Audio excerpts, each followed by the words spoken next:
Pas publikimit të listave të fituesve, maturantët kanë nisur regjistrimin në universitetet publike. Këto pamje vijnë nga Universiteti Gjirokastrës, ku janë shënuar edhe regjistrimet e para në programet që ofron ky institucion akademik. Kam zgjedhur Gjule, tërsi dhe qytetërim grek. Pse këtë det? Se më pëlqen shumë gjuha greke dhe historia e saj. Nga vini ju? Jam nga qyteti i Sarandës. Për biologji kimi. Pse zgjodhe këtë drejt? Më pëlqen si deg dhe vendosa ta zgjidhja. Ju nga vini? Nga Gjirokastra. Ndërsa procesi i regjistrimeve pas përfundimit të raundit të parë të aplikimeve ka nisur për të shtrirë në 7 faza, kryesekretari Vladimir Belaj rendit për gjithë fituesit edhe dokumentacionin me të cilin duhet të paraqitet.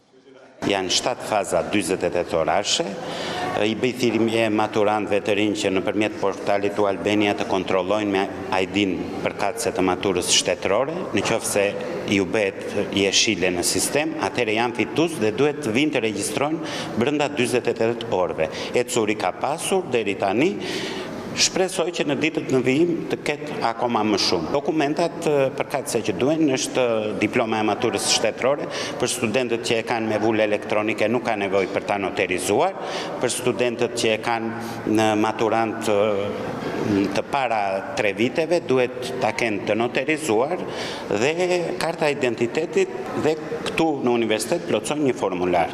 Është një procedurë që zgjat 5 deri në 7 minuta. Studenti që regjistrohet për herë të parë në universitet duhet të jetë vetë personalisht ose do ngarkoj dikë me prokurë të posaçëm. Deri në këto momente studentët që janë regjistruar nga çë zona vinë? Paka shumë studentët që janë regjistruar deri në këto momente janë nga pjesa e jugut të Shqipërisë, por ka edhe student nga Shqipëria e Mesme edhe më lart. Aplikimet në Universitetin e Gjirokastrës si vjet kaluan shifrën 2100, duke shënuar një rritje me 17% krahasuar me një vit më parë. Ajo çka është vënë re është se përveç degëve që prej vitesh vazhdojnë të jenë të preferuara për të rinjt, si ato të ekonomikut dhe infermierisë, aplikimet e larta ka pasur edhe për programet 2 vjeçare profesionale, ndërsa rritje lehtë të shënuar tek programet e mësuesisë.